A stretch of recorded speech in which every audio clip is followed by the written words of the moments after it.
Okay, let's talk about math. Yeah, I know. For a lot of us, just hearing that word can bring up a knot in our stomach, right? Maybe a flashback to a timed test or a problem on the board you just couldn't crack. But what if I told you that you're not actually bad at math? What if the problem was never you? We're going to dive in and completely reframe our relationship with numbers. And this, right here, from a user on Reddit just hits the nail on the head. That feeling of panic when everyone around you seems to be nodding along and you're just lost. If that sounds familiar, then you're in the right place, because we're going to unpack exactly why that happens, and more importantly, what we can do about it. And this is the absolute core of it all. This isn't just a nice thought. Decades of research back this up. For so many people, the struggle with math isn't some personal failure.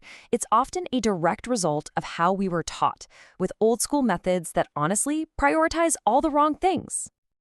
So, first things first, let's just completely tear down this myth that some people are born with a math brain and other people, well, they just aren't. This chart really lays it all out, doesn't it? The old way, and this is probably what a lot of you remember, was all about memorizing formulas without understanding them, timed tests that made you sweat, and this toxic idea that being fast means you're smart. It's just not true. The new way, which is backed by a ton of research, focuses on what actually works. Really getting the concepts, being able to think flexibly and find different ways to solve a problem, and developing a real number sense. It's about playing with math, not just fearing it. So let's shift gears and look at what's happening inside our heads when we do math. Because it turns out that our mindset, what we truly believe about our own brain, is a total game changer. And this brings us to the incredible work of psychologist Carol Dweck. See, a fixed mindset tells you, I'm just not a math person. It says your talent is carved in stone. But a growth mindset, it says your brain is like a muscle. The more you struggle and work at it, the stronger it literally gets. Just switching from one belief to the other changes everything. And this quote from another Redditor just perfectly captures the growth mindset in action. It's such a powerful idea. Mistakes aren't something to be afraid of. They are literally how your brain learns. Every single time you get it wrong, your brain is forging new pathways. That moment of success after a real struggle, that's not just a relief. That is where deep learning happens. Now, here's a really important catch.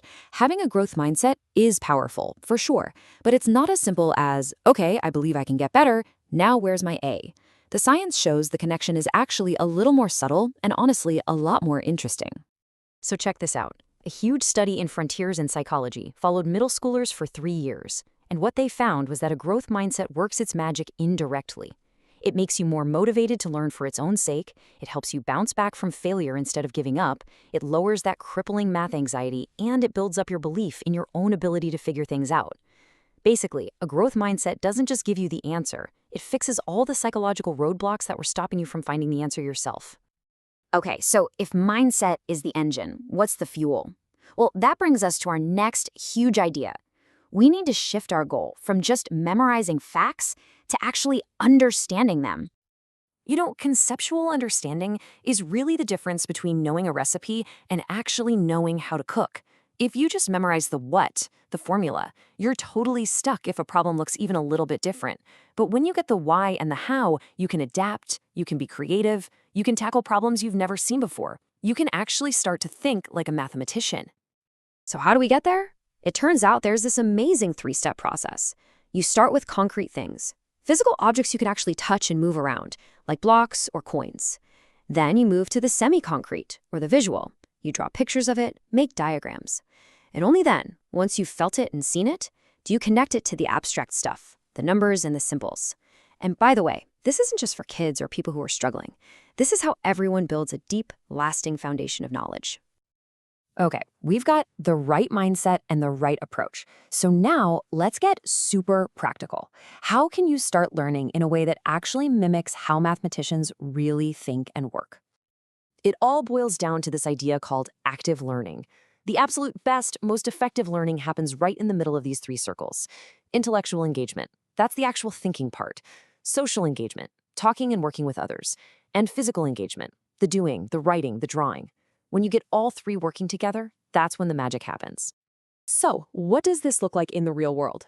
3 simple steps. 1. Practice actively and consistently, but don't just churn through problems. Look for the patterns. 2. Visualize everything, draw it out, make it real, and always try to connect new ideas to stuff you already get. And 3, and this one's a biggie, collaborate. Talk about math. The absolute best way to know if you understand something is to try to explain it to somebody else. All right, we have covered a ton of ground, but now the real journey begins. Let's wrap this up with some concrete next steps to get you started on your own path to mastery. And listen, this might be the single most important piece of advice in this entire explainer. Please, do not be ashamed to go back to the very beginning. In fact, it's the smartest move you can make. You would never build a skyscraper on a cracked foundation, right? So go back, fill in those gaps. It will make everything that comes later 1,000,000 times easier. And the best part is, you don't have to go it alone. There are so many incredible resources out there. For a super structured, step-by-step path, you can't beat Khan Academy. If you love that university lecture feel, you have to check out Professor Leonard on YouTube. He's amazing. And for fantastic free notes, practice problems, and even entire textbooks, Paul's online math notes and OpenStax are your best friends. So as we close this out, I want to leave you with one final thought to mull over. What if we've had it backwards this whole time? What if the real goal of learning math isn't just about finding the right answers, but about learning how to ask better, more beautiful questions? When you start to see math as a playground for your own curiosity, everything changes. You're not just a student anymore. You're an explorer,